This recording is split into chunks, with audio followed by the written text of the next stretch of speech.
What's up, everybody? My name is Parallax Abstraction, and welcome back to Indie Showcase.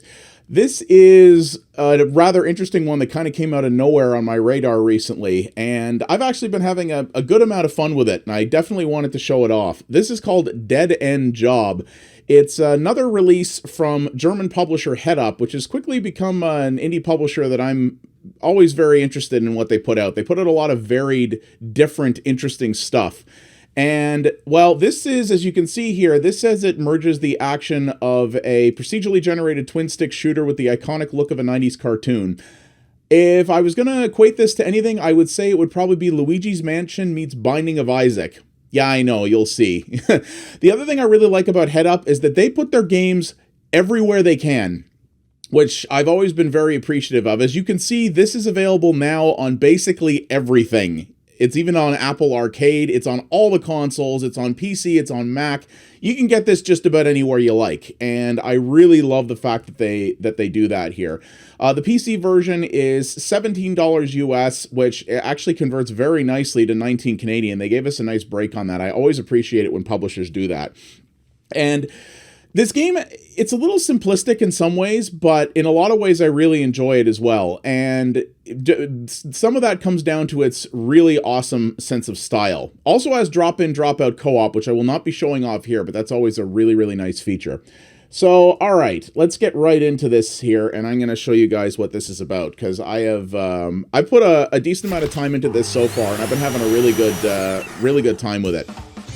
So, as you can already tell from this music and this look, yeah, this game is very goofy, and they actually did a fantastic job on the style of it, in my humble opinion. I'm actually really liking it for that reason. So, there is a story in this. It's pretty simplistic, but the idea is that you are a person who works for this very much Ghostbusters-esque type organization, and your mentor was killed on the job and is now kind of haunting you, but you're trying to bring her back. And to do that, you have 30 in-game days to raise as much money as you possibly can in order to build this crazy device, which this person here is working on, to try to bring her back. If you don't succeed within 30 days, then you don't complete the story, and you've got to start the story part over again. Pretty straightforward, and the gameplay is pretty straightforward as well, but I'm going to show you here why it's sort of Binding of Isaac-y. So, the core concept is this. You have to pick a job in one of these different maps here. You unlock maps by raising a certain amount of money. You'll see how raising money works in this. It's pretty hysterical. You can see here I got 284 grand at this point, and I'm 2/3 of the way through the story. Probably not going to make it on this run, to be honest.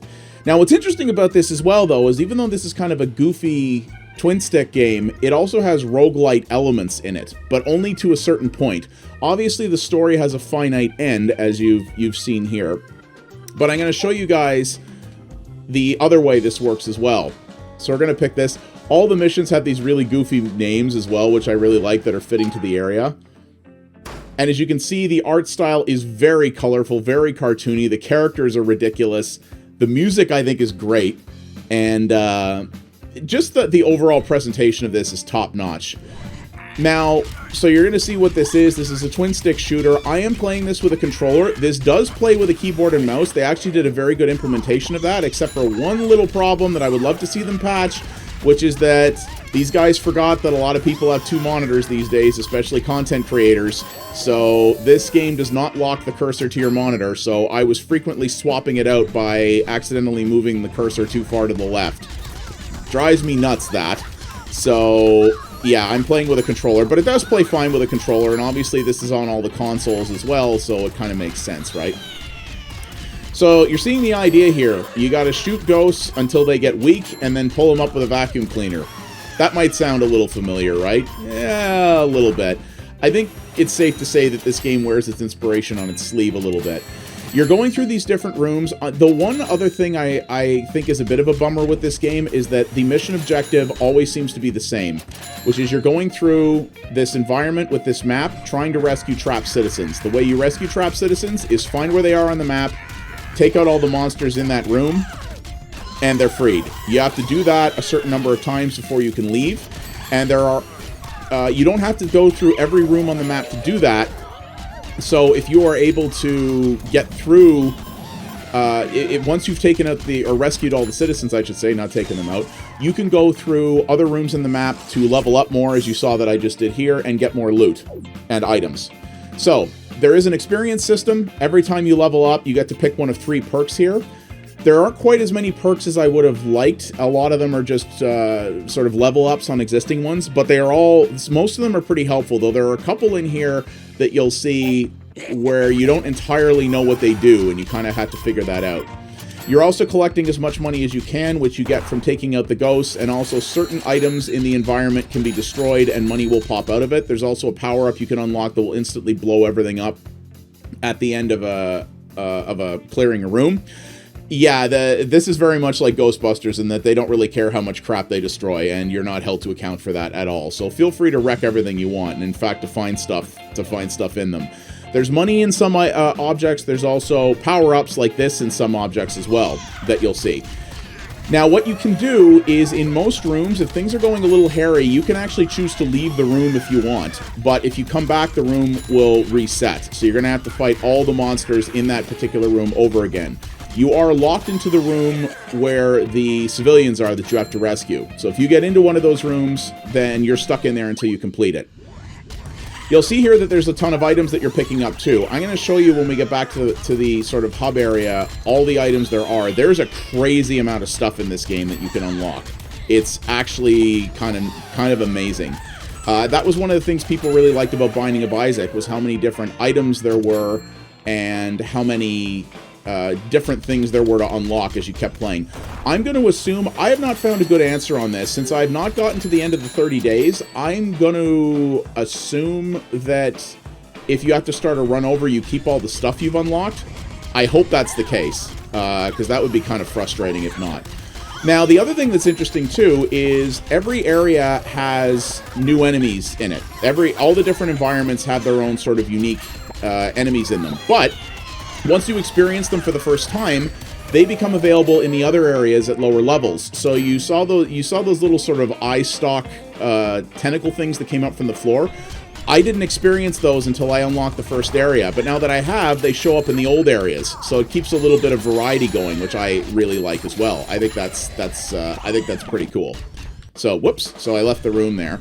So there's a ton of power-ups you can pick up. You see that one I used there, that sort of drink thing gave me like a caffeine boost, so now I move crazy fast. Some of the items are just healing items. Some of the... Ooh, that's just straight money, I think. Yeah, it is. So some of the items are just healing items. Some of the items are specialized weapons. Some of the items I still don't actually know what they do. One of the items I picked up was a can of beans that literally makes your character fart. This is a British game, so it has a lot of fart humor in it. And that seems to be all it does. Didn't seem to do anything to any of the enemies that were around me. Didn't make anything interesting appear. Just, yeah. So you're going to see here I died in this area. So you saw that I was leveling up there and picking up perks. That you retain those until you die. So you see where it says I got demoted? So I've lost those now. But if I were to survive the area and keep leveling up, it would keep going. Now the nice thing is, even when you die and fail a mission, you don't lose any of the loot or money that you collected during it. So it's not a complete write-off, though you have burned a day in the story, obviously. Like I said, the chances of me hitting 500 grand on this first run is just not going to happen, I don't think. But when I hit 500 grand here, I unlock the next area. Now, what you'll also unlock is this Help Wanted area, which is kind of funny. It's basically a job board thing that's unrelated to the company that you're working for here, but if you complete certain goals, you get big bonus rewards, as you can see. So you get money, you also get those little tickets. Those little tickets are just for this. It allows you to unlock stuff in the Concept Art Gallery. A lot of people think Concept Art Galleries are kind of lame as an unlock thing. I like looking at this stuff. I think it's kind of cool, but you can see there's a lot in here, and it's going to require a lot of playing in order to get that. You also have what's called your handbook here, which is great. It's got tons of stats and things. It also shows you all the monsters that you've caught, and as you can see, there's a lot in here, man. There's a lot I haven't seen yet, including stuff. These are the different items. Like, check out all this stuff. There is no shortage of stuff to find in this game. It's pretty amazing. And then these are, I believe these are achievements, or badges related to achievements. because every time I unlock one of those, an achievement went off. There's also some customer feedback from people that you've met in the game, which I think is kind of funny, the different types of humans. 5 stars, I demand to speak to your manager. It's just like Yelp. Yes, indeed. So I like that. I think that's kind of cool. So the idea here, though, is that you're going through these different areas, and you see they have different levels of difficulty. Now, that is not only conducive of how many civilians you might have to rescue, sometimes there's also multiple floors you have to go through. It's also conducive of the level of the monsters. So if I were to take this restaurant job right now, well, I tried that once, and I kind of got smacked around pretty hard. But, you know what? Let's do it. But fine dying, see? It's just, I love it. It's all punny humor. It's really good. So these monsters are all very high level, which because I'm not leveled up, because I got demoted, I don't have a lot of upgrades right now. These guys are going to be very hard to take out. And indeed, this level kind of smacked me really quick. But because they're high level, and you can see they've got a little level number next to their meter there, you will get a lot more experience. So it's a kind of risk versus reward thing. Again, remember, you're on the clock. You only have 30 in-game days, which is 30 jobs, in order to try to get through the story. But if you think you're good enough, or you want to take the risk, you can get in here, take out some of these higher level guys, and level really, really fast if you want. So you can either take some lower end jobs and build yourself up to be more easily able to take these, and of course these jobs also pay a lot more money, or you can dive right into one of these, try to get through it, and come out really strong really fast. It's a tough call in some cases. You see here as well, the core concept is that your gun does have an overheat mechanic, so that comes from both shooting at the enemies to weaken them, as well as also using the vacuum to pull them in. There's a number of different upgrades that you'll get that will reduce the amount that your gun heats up, as well as how fast it cools down. There's also some temporary power-ups you can get that will make it so your gun doesn't heat at all. So you see here, I'm starting over again. I've actually gotten quite promoted in this. You see there's 5 stars there? That loops. I think there's 15 ranks or something like that. So you see right here, cool operator, poke some extra holes into your gun to lower its heat buildup. This is one of the ones that I don't know what it does. It just says workaholic, hard work is good for you. Not sure what that means. I haven't figured it out yet. So some of these, it expects you to either figure out on your own, or you can go out and try to, just look it up if you want. But the idea with these games is very much the sort of discovery idea of figuring everything out. So this is something I think I could see Binding of Isaac fans liking. Is it as deep as Binding of Isaac? I was never a big Binding of Isaac fan, so is it as deep as that? I'm going to guess probably not, especially with how much Binding of Isaac has evolved over the years. But it's got a lot to it. There's clearly a lot in this game. So you see I picked up another thing there. One of these, there's a ton of tribute-style humor in this, so there are sort of high-end ghosts, if you will, like boss-level ghosts that you will encounter in certain areas that are named to get little introductions. One of them is, another British joke, is based off the old ZX Spectrum computer from the 80s, and I forget what they call it, but it's adorable. It's really, really cool. So there's some of that. This is a joke here, this item. Yeah, it's basically a tribute to I actually forget what it was called. Was it the Discotron? I can't remember, but it's a Ratchet & Clank weapon, one of the most famous ones. It's not as cool as it was in Ratchet & Clank, because in that game, the Discotron didn't just hurt enemies in its sphere, it actually made them stop and dance, and it was incredible. This doesn't do that. This just is anyone who's in the sphere of the disco light takes damage. But still, nice little tribute, right? And, look at this, skill level, they pay the bills, rank legendary, just really goofy stuff like this. So, yeah, if you mess up the job, the Killjoys in HR won't take away all your fancy toys. So basically, that's if you die any items that you had picked up, you get to keep. Stuff like that. It's clever. It really is. And it does keep you coming back.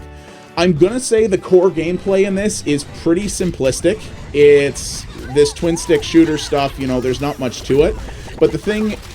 Binding of Isaac was the same way, and the thing people really liked about Binding of Isaac was the fact that it wasn't the core gameplay that kept people coming back. It was the depth around it.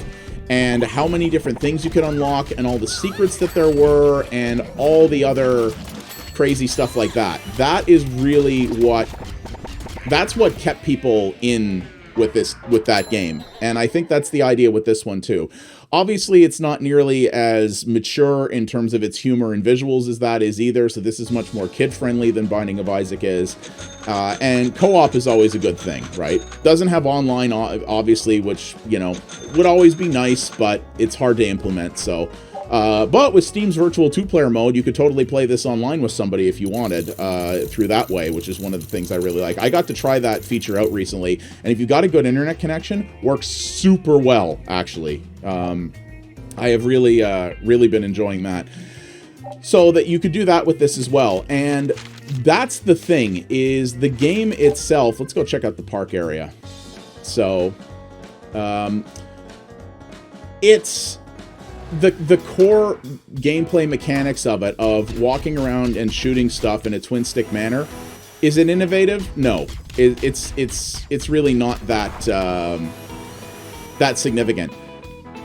But the style, these hilarious visuals, this great music, the ability to play in co-op, the fact that you can use the environment to your advantage. You're seeing there's some of these items here that I'm shooting that actually explode. So those explosions can hurt you, but as you can see, they can reveal some money that falls out of some of the items. But also, that damages the enemies too. So you can actually use that to your advantage if you can get enemies to sort of cluster together in groups. You see here, now we're in the park, so there's like ice cream cones. There's these sort of dog enemies that will show up that look like garbage cans. It's really clever and really well done art, and I love how colorful it is, and that, again, this is a game that can get pretty darn challenging, but it doesn't take itself super serious at all. It kind of wears its inspiration on its sleeve, but it's a good mashup, I think, of the two things it's doing. Taking the mechanics, there's the dog creatures. Like, look at how adorable that is. You know, taking the mechanics of Luigi's Mansion and Binding of Isaac and mashing them up like this, I think they did a really good job of that. And they made something that's really fun. And that's been the thing with me with this, is this game has just kept a smile on my face while I've been playing it. And I don't get frustrated when I die and get demoted, even when I've come a long way. And games like this often will do that to me, because when you're, you know, I've said before, I usually don't like being on a time limit in games. I really don't. It always tends to frustrate me. Oh, these little guys are way more annoying than they look. So let's eat one of the items. There we go, I'm healed up again. I don't like being on a time limit in games, but as long as you get to keep all your stuff at the end of the 30 days, and are more or less doing a plus run for the future, then that's fine. If it's literally game over and it takes everything away from you, that would suck. But I'm gonna guess that's not how it works. But like I said, I haven't actually been able to find that out before I recorded this. The only other real criticism I would levy at it is that there's only one mission type, and that is come in, rescue the civilians, and get as much stuff as you can and get out again. I would have really liked to see some... Oh, new item. This is a can of beans, but with strength on it. Let's see what it does. So he farted again. I don't know if this has now made my guns stronger, or... I don't know. It's really unclear. So I should actually check. Maybe the descriptions of the items in the hub areas actually tells it. These green guys are really annoying, too, because they actually... Their main thing is they sit around and they heal the other enemies. So you see some enemies will charge at you and they'll sort of telegraph that ahead of time, but... That may seem like it makes it a little simple, but it actually can make things really... it's very helpful in some of the more crowded areas, because you see there's often, in some of these areas, there's a lot of crap in your way, and a lot of stuff you can get caught on. So knowing where enemies are going to come in can be very useful to you, I think. And you see some of the things the enemies drop are harmful, some things aren't. The slime that those guys put down doesn't hurt you, but it will make you slip around. There is a power-up to deal with that as well. And yeah, you sort of see that here. Like I said, the only gripe that I have is that there's only one mission type. I really wish this had something other than just rescue X number of civilians. There's horror, so you see that's one of this is one of the named enemies. But you see they all have unique attacks. He's a bouncy horse, so he comes towards you, flails back and forth, and that's how he does it. Each of these has a different thing. And you know what's hilarious is you can actually choose to rename these if you want in the menu. If you want to change the name of these enemies, you can choose to do that. I don't know why you would, because I think most of them are amazing. But you can do that if you want to have some fun with it too, which I think is pretty cool.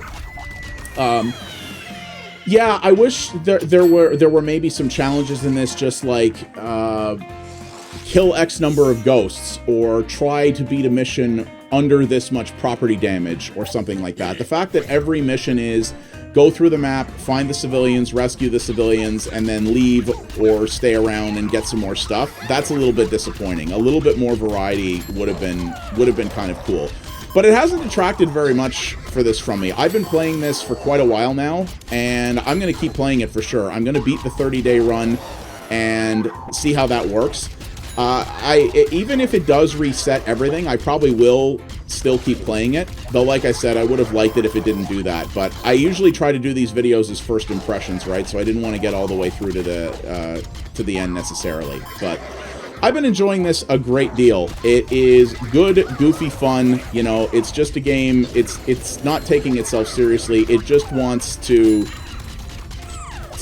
put a smile on your face and get you to have fun, which I really, really appreciate. And it does it with some really cool mechanics and more depth than you might think, even though its gameplay is a little bit perhaps simplistic. But yeah, it's been a really good time. And if you like this kind of stuff, and especially if you have somebody to play it with, even a little kid, you know, a little kid, I'm going to recommend this to a couple of my friends a couple of friends of mine who have young kids, because it's a simple game to play. Twin stick shooters aren't hard to teach anybody, and you can have a lot of fun with this pretty easily, especially, you know, and because it drip feeds the leveling to you, and things get a little easier as you go, right? And you can start at the easier levels and build up. I think it has a good difficulty curve that could also make this useful to a young player. Oops, I got myself demoted again, but oh well. There we go. But again, you know, it wasn't a total loss because I get to keep a bunch of money. So there we have it. And yeah, just the whole personality of this thing, I think, is really, really cool. I've been enjoying it an awful lot. So yeah, that is, ladies and gentlemen, that is Dead End Job from HeadUp Games, and I believe they're called Ant Workshop. I was about to say Ant Factory.